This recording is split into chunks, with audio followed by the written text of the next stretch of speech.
আজকে প্রতিষ্ঠা করতে চাই মানুষের শিক্ষার জন্য, মানুষের চিকিৎসার জন্য।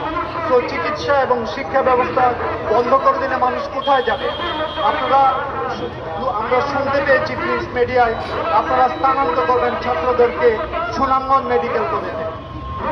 আপনারা কিছুদিন আগে দেখছেন সুনামগঞ্জ মেডিকেলের যারা ভর্তি ছাত্ররা, তাদের এই শিক্ষার ব্যবস্থা নাই, তাদের ল্যাব নাই, তারা ম্যাটে নেমেছিল। ন্যাক্কারজনকভাবে আমার ছাত্রদের উপরে অন্যায়ভাবে তাদের উপর অত্যাচার করা হয়েছে।